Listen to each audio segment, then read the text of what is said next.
Hello, ladies and gentlemen. Welcome to Movies with Malice.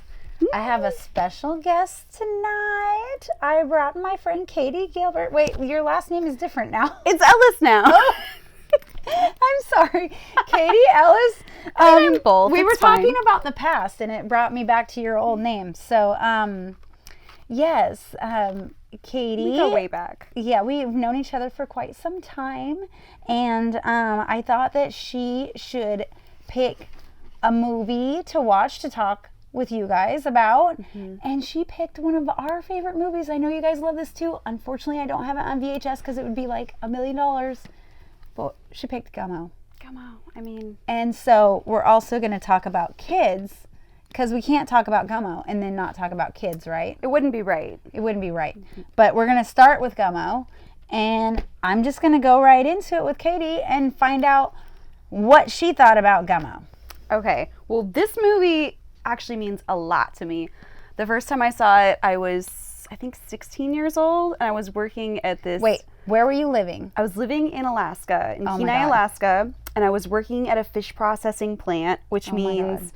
I was just ripping fish guts Oh my for God. 12 hours a day. Well, night. I was on the night shift. It was gross. But my foreman at the fish cannery was fucking cool. He showed me all kinds of stuff that I'd never heard of, like Diamant de Glace. Oh, who is this cool. guy? Wow. Shout out to Cliff. And Wow. he had this movie in his trailer. Since he was the foreman, like, when we were on break, we could just go watch this movie in his trailer. And it blew my mind because every scene in it is like its own little movie, and perfect and quotable and relatable and not at all relatable, like disgusting and horny. And you can't look away. You cannot look away when you watch this movie. And I want to know, because I did, but I want to know, did you feel that you ever lived in a place that was like this? Yeah, absolutely. Yeah. And which city do you feel like really had a Gummo-ness about it? I mean, I think there's a bit of Gummo in any part of a city if you look hard enough, but there really is. And it's always the shitty part of town. But Yeah. something really special about like small rural areas Yeah. where, and this was a special time too. We didn't have the internet, we didn't have cell phones. So people were kicking around, looking for shit to do, not having a lot of money, maybe not having a lot of education. And that's where things like Gummo thrive out of. Yeah, so I lived like in this time period, in the same exact time period, I lived on an Indian reservation north of Seattle. Of course. And this was before this reservation. It was called Tulalip Indian Reservation, and shout out to Tulalip. It didn't have a casino back then. So there was nothing to do out there. Yeah. All we did every day is try to blow shit up. There was like, my friends would make bombs, we would try to blow things up, they would huff gas, they would huff glue. Pretty sure they tortured cats, not in front of me, because I saved cats all the time from them. Like, I thought that they were being funny, and I thought they were just trying to fuck with me, but like, these people really exist in this movie. These are real people. That's where true. they, like, I think Harmony Korine found these people like in real life. I don't think a lot of them were actors, right? Yeah, that's what was really fucking special about this movie, is a lot of the people in it, you could tell there's no way that they're actors. Yeah. Like, these are their houses, these are their clothes, like, This is who they are. Yeah. And it was like that where I lived, where, you know, like, these guys that I would hang out with, they all just fucking listen to metal and fucking, yeah, dude. And like, they'd party, and they'd have like big beach bonfires like on the Puget Sound.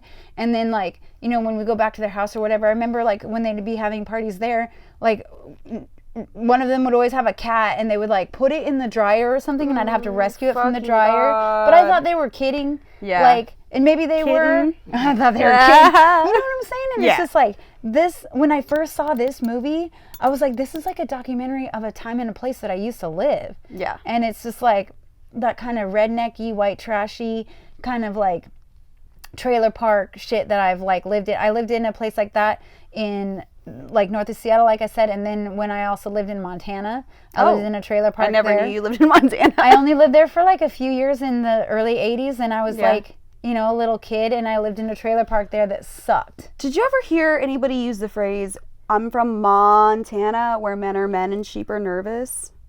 No. Because I heard that a lot growing up. No. From Mountain. No, but I did always hear, you know, like, just there was a lot of other rednecky quotes like that, and just nobody liked me there because I wasn't from there. And like, I remember, I'll never forget when I lived there, it was like, my neighbors had like a bunch of rabbits, and I thought these were pets. Like, I loved them. I'd visit their rabbits all the time and pet them. Rabbits. It was like the fucking rabbit. Yeah, this bullshit rabbit. And then I remember one day we were all having like a neighborhood cookout thing, stew. Oh no. And then they gave us all like lucky rabbit foot chains. Yeah. And I was like, oh, it's so cool. It's all like pink rabbit foot. And then they served this stew, and I was like, what's in this stew? Oh, wait a minute. No. I don't want this stew. I knew. But it was like, you know, it seemed like back then, like people just, you know, and that's the other thing, like if you have never seen Gummo, you might not be aware that like there is like some fucked up animal torture shit going on in here. And if you don't have my favorite part. Nobody's favorite part. But you like have to understand, I think it's like back then it's just like kind of like it's a weird time. Like I remember even when I was young, my dad, when I stayed with him one time, his cat, you know, like people didn't like take their cats to the vet or shit back then. No, they were like, looked at as lesser pets. Yeah. And if they were strays, it was more of a nuisance and not really something that needed help. I remember my dad had this dog that ended up attacking one of our cats, and we were like, get it the fuck out. We gave it to a friend of his that was like, oh, good. I'm going to take this thing and hunt some cats with it. And we were like, what the fuck? And then he told me later that the cat like savaged some kittens that it found or something, and they were all proud. Like, what the fuck is wrong with you? Yeah, and I swear, you know, like the one time our cat had kittens after she had just had a litter, and my dad was like, all right, come out in the back. We need to deal with these kittens. You know, my dad didn't talk like that. He had no redneck. But that's just how it comes out in my memory. Yeah. Because it's such a rednecky thing to do. And we go in the back, and he was like, pulls out an axe. And I was like, what's that? And he was like, well, we have to deal with these kittens. And I was like, I'm not doing this. But my dad was like a hunter. Yeah. And like, people wonder why I'm vegetarian now. Okay. Yeah. And I've been vegetarian for, you know, almost 19 years. I just, you know, it was like, but I would never eat the shit he would hunt, and he always was pissed off. Then he would make me clean all the kills, and that's not going to make me want to eat it more. So like, you know, he'd hunt some duck or he'd hunt some deer, and I have to cut it up and, you know, help skin it and do all that shit. And I was just like, oh, it's fucking, you know, awful. In the basement with some fucking knife, you know, but like, that's what we had to do back in the day, I guess. Some yokel shit, you know? But that's why I appreciate this movie, because there's a reality about it that I think a lot of people don't see and don't know that is happening in the world. It's good to feel represented. Right? It's fucked. I mean... Well, it is, because I don't ever forget where I came from, you know? And I think that there's like a respect to, you know, to it, and like I acknowledge it. But also, I'm proud that I didn't stay there, and I didn't become like a fixture, and didn't didn't end up being a real part of that world. Because I remember even then thinking that the people that I was surrounded with were so like in their little fish bubble world. It's like they didn't even understand shit that's happening in the rest of the world. Yeah. And he'd just be like, do you like, I mean, they would say shit like my mom would say if I wouldn't finish a meal, like they're starving children in Africa or whatever. But it's not like they really thought about it. Yeah. Or cared about it. That was just more like something passed down to make your kids eat. It's just out of guilt. But it never worked. They probably had no idea. If it's gross, I'm not going to eat it. Yeah, yeah. Yeah, so. But man, it really is a perfect movie. And I'm trying to think of like the flow of it, the storyline. I guess the underlying story of it is what, a couple of boys hunting cats. Yeah, pretty much that's making kind their of way. They would sell them to this Chinese food restaurant. Yeah. So I mean, they're riding their bikes. They got their BB guns out, and then you would see like there's this one scene where he pulls the gun out to shoot a cat, and they're like, "No, that's a house cat." Like there's a solid level of respect for the cats. Like you don't shoot the house cats, but the other ones, fair game. Yeah. mentally challenged prostitute that's in there. Yeah. Someone getting their titty felt up and you got a big old lump in your titty. Yeah. Like and then straight into fucking black metal and like. Yeah.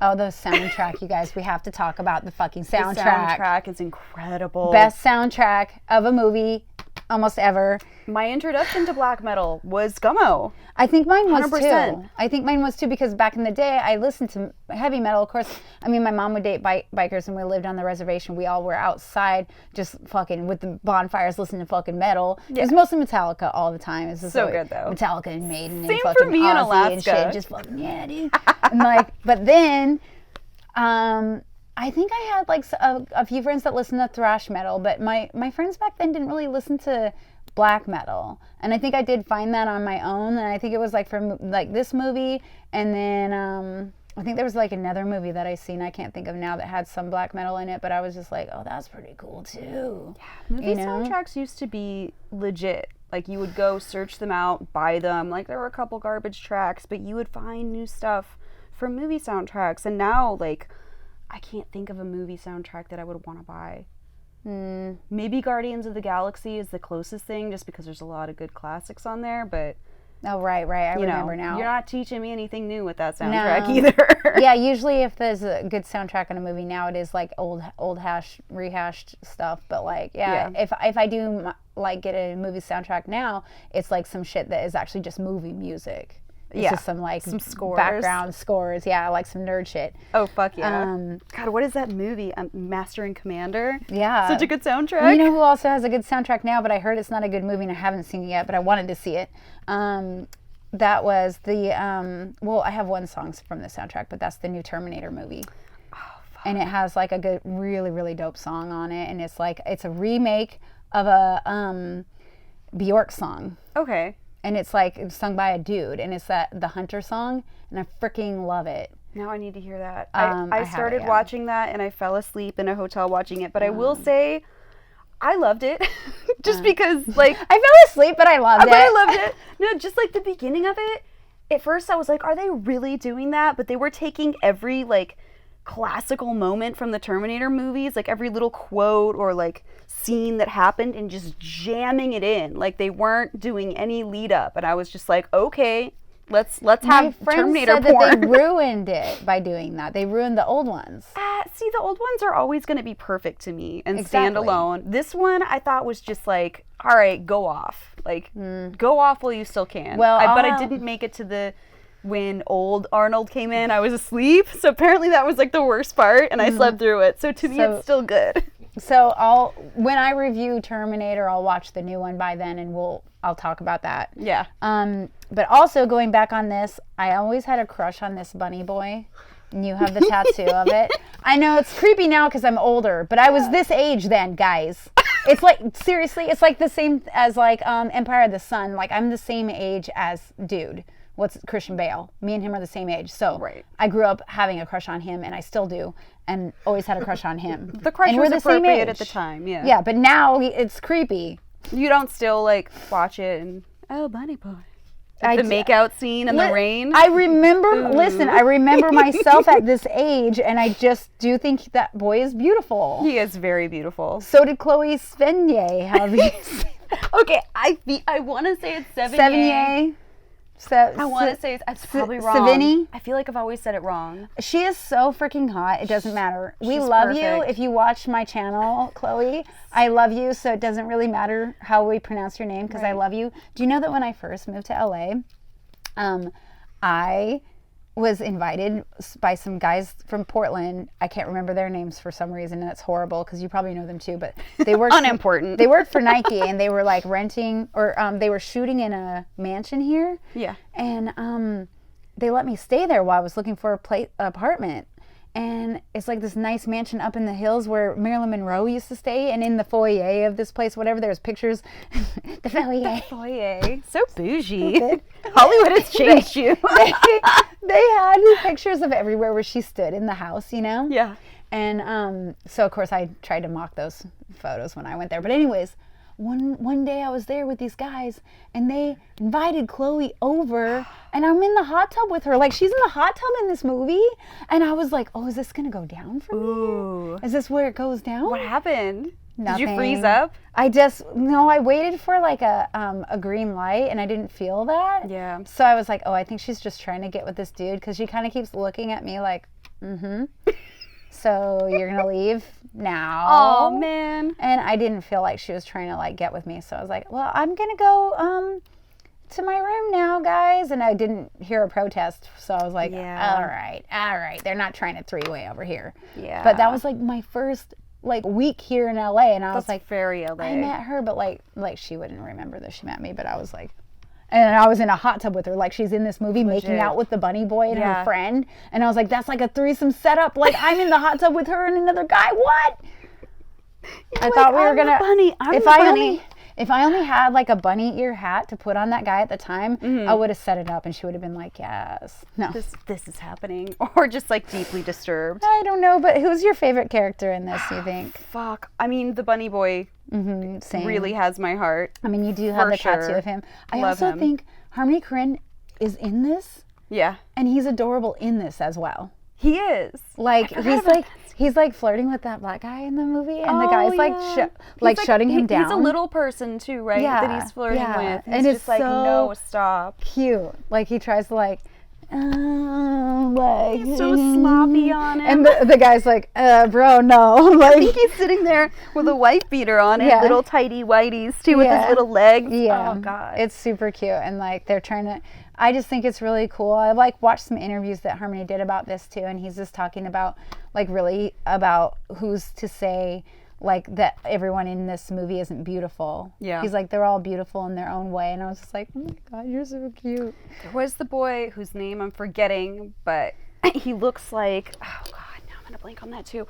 He was the one that was closeted gay, and he had like the gay porn in his room, and he ended up. Oh yeah, I love him. I think he went to San Francisco in the movie, like he left, but he was taking care of his like invalid family member. And they went there to shoot his grandma, whatever. Yeah. Yeah. To get rid of her. Yeah, because he's taking care of her. Yeah. Yeah, but it was sweet. You know, it was cute. They were like looking through his porn collection, and they were like, oh, he's got gay ones too. Yeah. And like they had like gone into his house like both with these fucking masks on, like in their fucking BB guns. And like when they shot the grandma, like to see if she's alive, they just shoot her in the foot with a BB gun. Like, what the fuck? Doesn't it just stick too? Like sticks in her toes.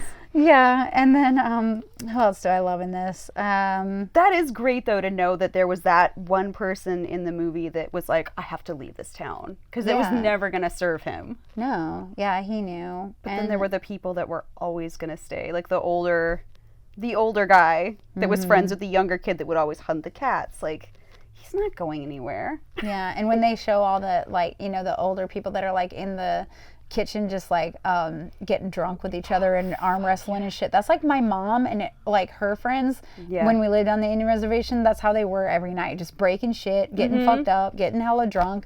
And I was sober, you know, until I was in foster care. So I would just be like, you know, like 13, whatever, just be like, this is fucking every night. You guys are so stupid. Oh no. But like, it makes you not want to party. Yeah, and I mean, that's why I really didn't get into alcohol. Yeah. You know, like, I just went straight to hard drugs because I was like, dude, alcohol makes you do stupid shit. Makes you wrestle a chair, according to this movie. Yeah. Which is one of my favorite parts. Yeah, wrestle it and, like, try to fight it and then get mad at it. Fuck him up. So fucked up. It was heartwarming because a lot of the like shitty people in this movie, it just really felt like people in my town. Yeah. Like you were saying, just going and blowing shit up, like lighting cars on fire that are abandoned, just getting into trouble because there's nothing else to do and you're just so depressed and there's like nothing really being offered in your community. And you don't see anyone in your community ever like make it big or do anything with their lives. Like everyone's just, you know, here to, you know, like have a family someday or whatever. And like, you know, once everyone started going to high school, all my friends started having kids already. And it was just like, oh, God damn it. They're starting now. Yeah. Well, I'm out. Man, my first friend that got pregnant in high school, I remember everybody else was trying to talk to her about advice. I was like, you know, you're going to get rid of it, right? Like, your life is over. Like, you know you don't want this kid. And I had this lengthy conversation trying to talk her out of it. She kept it. Now it's like, she adds me on Facebook years later, and I see the kid grown up, and I'm like, God, that's the kid I told her to avoid. Oh my God. It's awkward. It is awkward, but at the same time, that's a choice. That's a crossroad. It is a choice. And like, for some people it works out, you know, for some people it doesn't. Yeah. I would never personally try to talk anyone out of it because I'm a cougar and I need people to have kids, so I always have young people to flirt with later on. There you go. So fucking creepy. But, and that brings us to kids. Well, yeah, exactly. Perfect segue. That's the second movie we want to talk about, which is also another movie. Harmony wrote this one, but didn't direct it, correct? Right. David Clark. He had, right. It is. Because it definitely has a different tone. Larry Clark. Feel. Right. Larry Clark, Harmony Korine, but it's also got Chloe in it. It does. And, like, she's kind of the underlying story. They follow her through everything, but then there's all these, like, side stories the whole time, kind of similar to this, but this is more focused on this group of skater boys, and they got their little skater buddies, and it's so funny because I swear to God, in my life went from looking like this to when I was in foster care looking like this. Yeah. It's really weird. They really perfectly captured, especially in kids, just like the feel and time of an era of what it's like to be young, you know? Yeah. And what's driving you and what's important and what your concerns are and the shit that you like absolutely wouldn't think twice about as a kid, but then you look at it as an adult and you're just fucking horrified. Right. Horrified. And it's so funny because I look at these kids now, like when I rewatch this, I mean, I saw this years ago and like I was closer to their age, but when I look at it now, I'm like, they were so fucking young. Yeah. But I'm like, I started shooting up at 17, you know? When did you start having sex? I started having sex at, was I 16? 16? I think it was 16, but I was trying way before that, but nobody wanted my butch ass. Aww. I looked so fucking, I was so tomboyish growing up. Like, I just looked like such a boy. And like, on that Indian reservation that I lived on, I was like everyone's kid sister. Yeah. And like, no one looked at me that way. Like, and I wanted them to, but like, no one was into it. And I'm like, I could see it now. Yeah, yep. I could get that. It's hard for me to see because you're such a babe. Thank you. But, you know. No, but it's more like one of those things where I was like annoying, you know, like once I was put in foster care, I was diagnosed with ADHD, right? Yeah. But if they had taken a look at my diet, all I ate, because my mom would get food stamps, and back then food stamps were made of paper, and she would tell us to break the food stamps so she'd have money for beer. So what was I going to buy for dinner? I'm getting Reese's Pieces and Dr. Pepper. And I'm going to get a red Vine for a straw to drink my Dr. Pepper. Yeah. So I was geeked the fuck out on sugar and caffeine all the time. Like, and I drank caffeine all day. Never stopped. And so I was wired all the time, and I thought my friends were just for me to climb.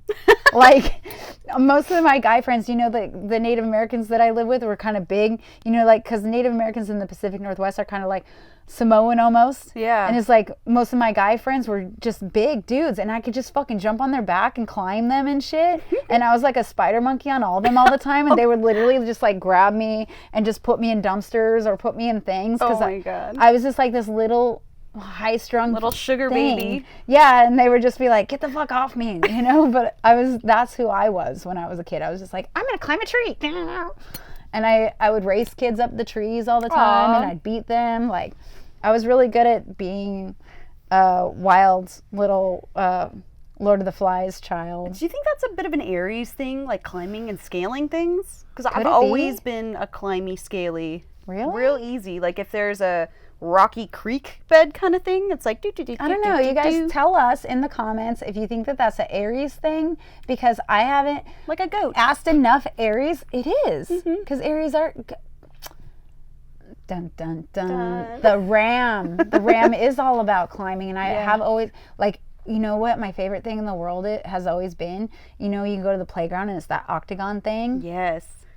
Oh, the Thunderdome. The Thunderdome. When I see that thing, I'm just like, oh, I want to climb that so bad. Endless possibilities. Oh! Like, I still do. I've always had a performance in mind as a stripper to do on it. Oh, okay. Like, I want to stripper dance on it. You need to do that. I know it's probably not up your alley because it's not up my alley either, but there is something, it's called like Wasteland maybe. No, where they do, Wasteland Weekend. I've gone like 3 times. They have the big dome. Yeah, I've been and they do all the stuff off of it. I know. I just figured it's like a little Burning Man-y. There is a little Burning Man to it, but it's better than Burning Man. Sorry, Burning Man friends. I love all my Burning Man friends. You guys are great. I'm happy for you. I'm happy love for you. you. I just, I know my line. Just not for me. Yeah. But Wasteland Weekend, not trying to be an advertisement for that, but it's way more nerdy, and I like the nerdiness. Like more swords than hula hoops. Exactly. It's like most of the people that go there are people that like really care about working on cars. They're really into like doing fabrication and doing that kind of stuff and like building things and making things. And there is Burning Man does have a cool like art thing that they do. But I would like to go just to see the art and then leave. Yeah. Yeah, I'm just not there for the people so much because, this is the thing, is I'm not a negative Nancy, but I don't like overly positive people because I'm suspicious of them. That's the problem. I get the same way. It's probably stuff from upbringing, It's upbringing. You know? It's just where we come from. I can't deal with, if you're too happy, it's weird to me. And what are you getting at? Yeah, I want to know. What's your agenda? Yeah, I think it's a little off-putting for me, so I can't with that. Nobody can be that happy all the time. Yeah, it's suspicious. Mm-hmm. And then I also think, well, I can't relate to that. Yeah. I just can't relate. Not at all. You know, like, I mean, I've been happy, but not like that. And I feel like there's a innocence to it that I think is adorable, but I also can't relate. Yeah. Just, I can't do it. Too damaged. Yeah, I mean, just like the movie Kids. There's no innocence here either. Yeah. Innocence is just being destroyed in this movie. It's so gross. I mean, the protagonist is just fucking virgins. That's his thing, and I identify with him, but yeah. I feel like he's gross, but so am I. Yeah. But I get where he's coming from. But the thing is he like looks at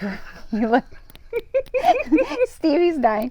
He looks at girls like like they're just like a challenge for him to win. Mm-hmm. And so he goes to every girl. I love the whole thing. And every time the girl's like, do you care about me? And he's like, of course I do. But like, will you want to be with me? I'll be so gentle. Like, it's the same shit. I heard it's going to hurt. Yeah, no. And then it's like straight into jackhammering the pussy. Ow, ow, ow. And he's just ignoring her. Yeah. I don't care. I mean, like, everything is out the window. And then he never talks to her again. And then he's on to the next. Fuck. And like, I want to show this to young people. Just to be like, look how gross. Not to say that every dude is like this, because obviously they're not. But it's in all young men to just go hog wild on pussy. Yeah. It is. Especially if you live in a big city. That's why they need a cougar to come in and train them. Oh my God. That's what my purpose is, to come in and show them the gentle way. The gentle art. Because I'm not going to be too innocent to be like, no, bitch.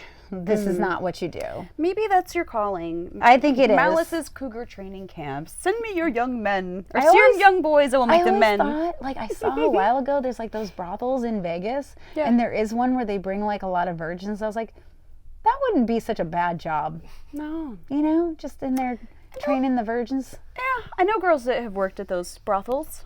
You know, I think that would be the one I could handle if I was gonna do that. Yeah, you know, just virgins. Yeah, just the virgins. It'd be sweet. It's hot, obviously, of age. You know, of legal consenting age. Thank you. know? But yeah, exactly. And then your pussy palace. I'm just picturing it. Right, it would be. Come on in. Just, because I think it's just sweet. The daddy brings his son in and he's like, I want my daughter, I want my son to not like, fuck up his first girlfriend. Yeah. So like, you train him. Learn some shit. So his first girlfriend isn't going to be like whatever, or his first wife or whatever, I think it's a really good idea. There needs to be those teachers, I know. Who else is going to do it? Some parents don't even want their kids to have like basic sex ed in school. No, they don't. But I could do that. Like a weekend course, become a man. Right. Sex ed with Malice. First, have you ever learned how to teach a girl to squirt? You can show your girl how to squirt like so. Oh my God. Anyway. The sound effect. So back to kids. wanted to talk a little bit about Chloe's bit in this. You know what also makes me sad about this movie is that like she never even smiles like once in this movie. Yeah. She's just playing this sad character like the whole time. It is really sad. She's basically just stressed the whole movie. There's one scene, I just rewatched it because you sent me the YouTube link. I couldn't fucking find it anywhere to purchase for like any streaming platform. So stupid. Or Gummo. But there's a scene where this cab driver is talking to her and he's like, oh, your pretty face, you're so sad. Oh, yeah. And he's saying shit that's like borderline, like out of line. But then he does get her to smile. Yeah. And it is the only time she smiles in the fucking movie. Yeah. And she already knows she has HIV. Spoiler alert. Yeah.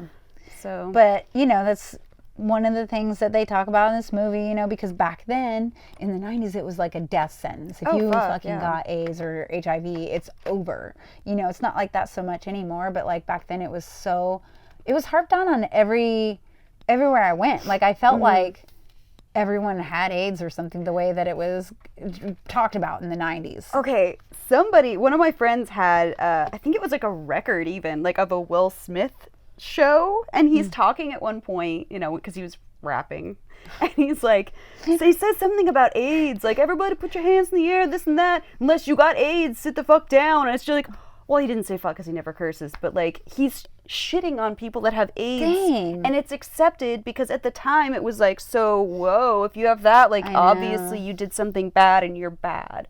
Now there's PrEP. Yeah. You know, you can just take a pill and you can't get it.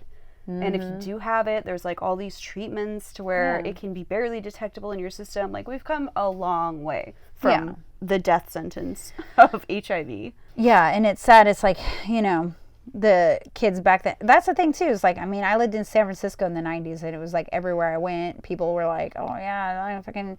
So I was like, kind of.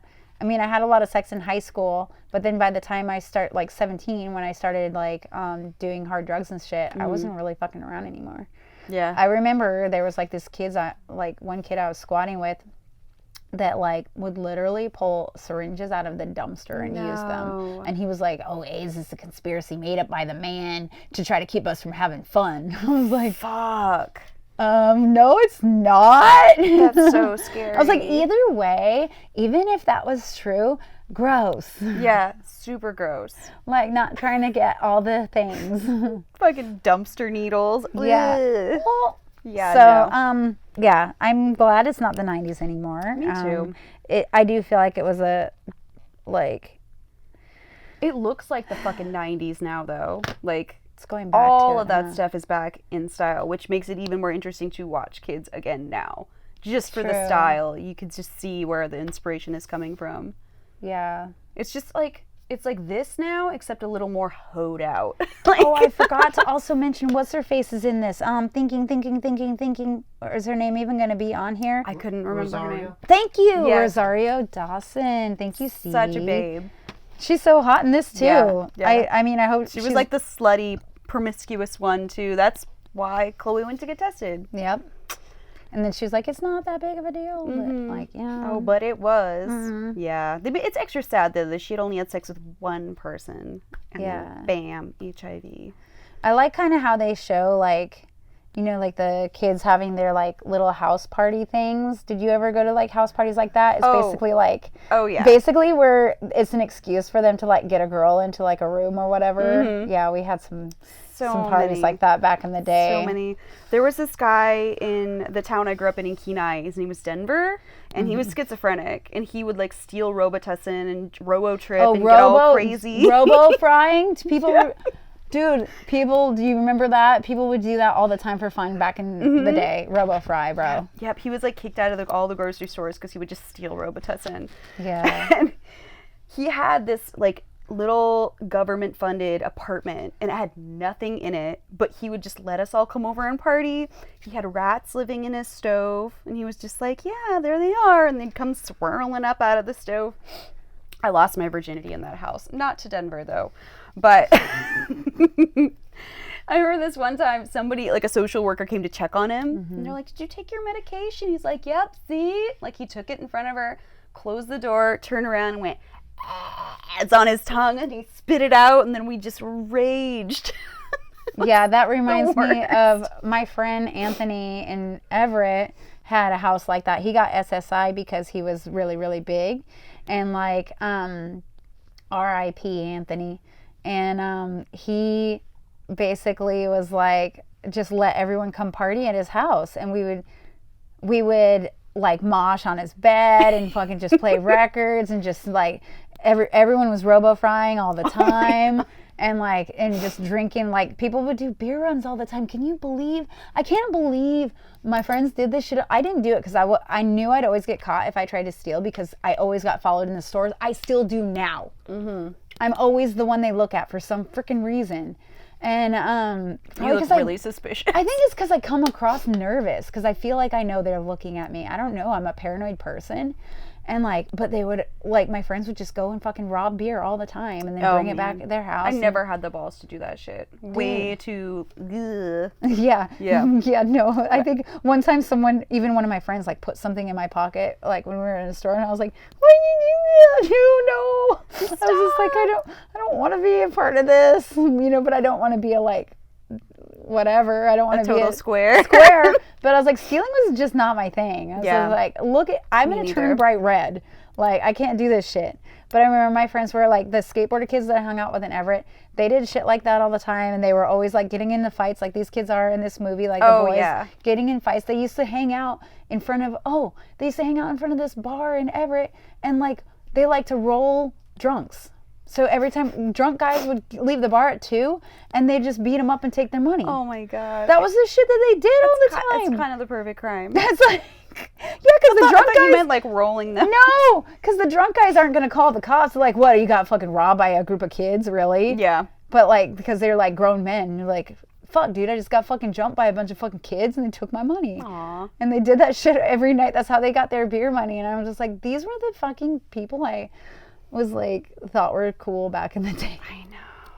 To look back at it, and I look back also at like the older people that were hanging out with us that were like, 15 to like, 20. Like, we were young girls hanging out with people that would buy us beer. Or like the guy that was always listening to Metallica, you girls need a ride, and he'd give us cigarettes. And get in this guy's car. It's what's his face? Oh, the guy. We always had those guys. Just always those guys. Oh my God, yeah. I mean, I think about that all the time too, because people that's the other thing, like when my mom used to party with my friends and do fucking drugs with them, and she would like they would go out to the cow fields and fucking pick shrooms and shit and then do shrooms with my mom. And I'm just like, this is fucking... That's incredible. So trashy. Yeah. My 16th birthday, my dad was working up on the North Slope, so he'd be gone for weeks. And we had a big fucking party at my house. Somebody brought a keg into the garage. People were smoking weed. I had a bottle of tequila. Like, it was rowdy. Somebody did a keg stand in the garage and, like, kicked the shop light off. Yeah. And my mom was in there. She was hanging out all night partying. Well, yeah, because it was back then. I swear, maybe still now there's probably some parents that are like this. They're like, well, they're going to do it anyways. Might as well be safe here with us. Yeah. That I'd rather you did it under my roof. Yeah. So now you're not dead in a gutter. Like, okay, cool, whatever. Yeah, times have changed. Yeah, they have. I think that would probably be illegal, or someone to get a child taken away for that now. Yeah, I think everybody has phones, smartphones, video phones. Oh yeah, and if you video it, then everyone's going to jail. I'm so glad I didn't grow up with that. There's no documentation of me with my like wood glue mohawk, fucking puking up Jack Daniels in the woods.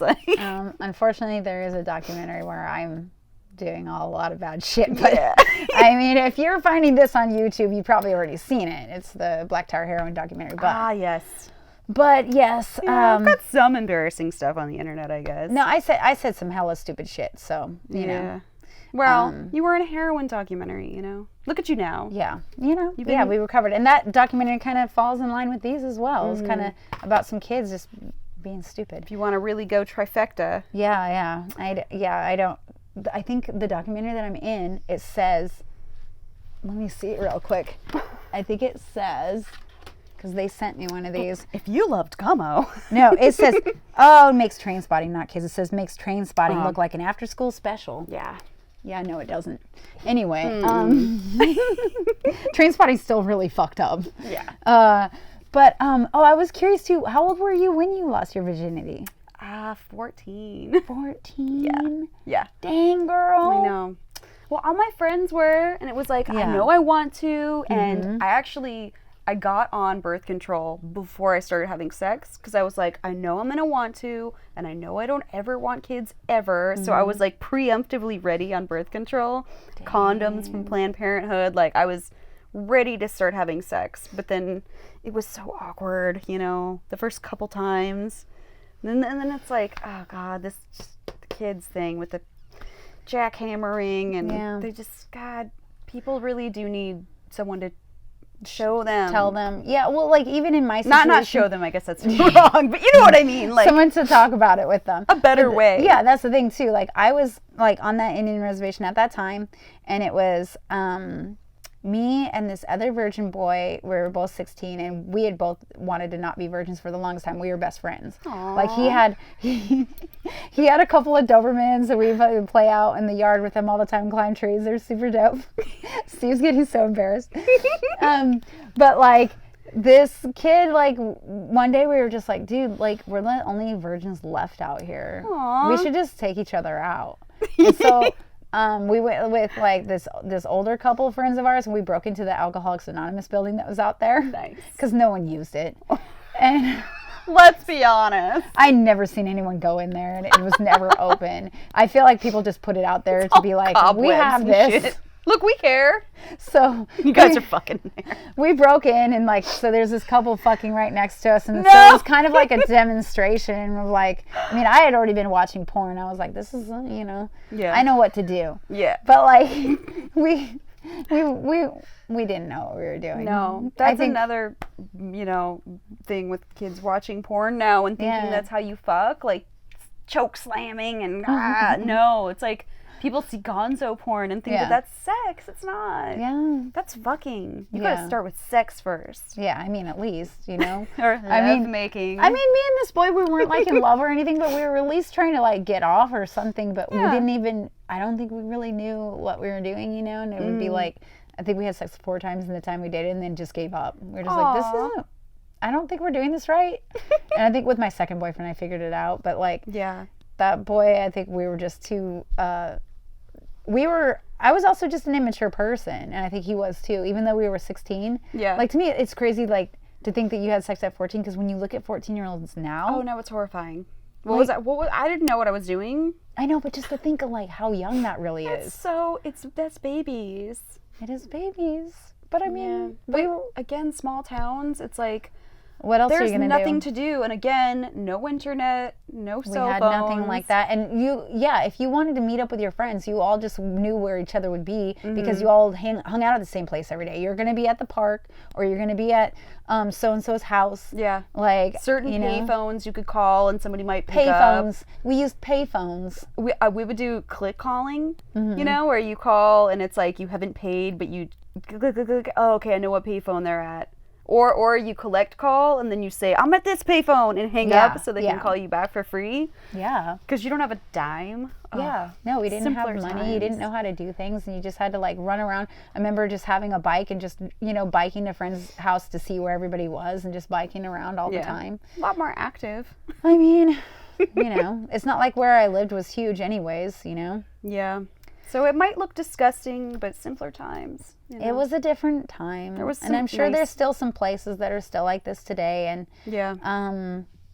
I don't know. I really want to know, though, what happened to a lot of these people. If anybody out there knows, tell us. If you're one of the people that were in any of these movies, holler at us. MySpace days, I would get random people messaging me because they knew I had the Gummo tattoo. Oh, yeah. I got someone to tell me he's doing well, too. In Montana, right? He lives there. Yeah. Yeah. You'd be like, oh, I know so-and-so. Or they would know people from Xenia. Like, real place. Yeah. I kind of want to go there. I kind of do, too. But, yeah, everyone says that that boy, the bunny boy, doesn't like to acknowledge his... Oh, they want you to show it on camera. He doesn't like to acknowledge the movie, covered. Really. Yeah, very faded out. Yeah, I get it, you know, because you don't want to be pigeonholed as right, that forever. And that to be like your only claim to fame. Yeah. Or like, especially if you feel like maybe it showed you in a bad light, you know. He was just a skinny, awkward little kid, you know. He's freaking adorable in that movie. He was. he can't hate on himself from that time. No. But probably the quotes that got thrown at him all the time. You know, smell like Bigfoot's dick. Yeah, they say some like really offensive shit in both these movies. Yeah. They call people faggot a lot in these movies, which is really... Oh, they gay bash so hard in kids. It's like, wow, things have changed. That is so not acceptable. It wasn't then, but holy shit. I mean, it was like, just remember though, like if you watch TV shows or movies from back in this day, they really did that a lot in a lot of shows. Like if you look at comedians from back in the day, that's all they ever did. Oh yeah. You know, it was just really, I mean, nobody would say shit, you know, back then. It's not that long ago, really. It was like yesterday to me, but like, yeah, hella offensive shit on that level and some other levels, but I kind of like to be offended, so. Yeah, it's kind of fun. And there's a scene in this with Chloe Sevigny, probably saying her name wrong. When they put the electrical tape on their nipples. Oh yeah, they're trying to make a better nipple. Famous. Oh, it's fucking awesome. Like for that alone, like just get through the rest of the movie. Do you think Wendy O did it first or they did it first? I think Wendy O did it first. I think Wendy O Williams from the Plasmatics did it first, but Yeah. I think that like maybe they did it, you know, not knowing about her in this movie, or they copied it from her. But yeah, Wendy O is where I know the electrical tape on the nipple thing from, and it's my favorite. But did she rip it off to get a better nipple? No, they definitely were trying to get perkier nipples from that. From the tape. Anyway, so classic. So this is our choices for our double feature for tonight. Yeah. And Katie, where can people find you out there? Oh, you can find me on Instagram at underwearwolf and at High and Dry Pod, actually, would be my podcast. And that's about it. I don't really fuck with Twitter. I don't fuck with Snapchat because they just flag you left and right anyway. So True. Instagram, what's up? Awesome. Thanks for having me on your show. I would love to have you a million times. I'm sure I have more movies that you would love to talk about, and you know, you're a babe, so always welcome in my house, and you're not leaving.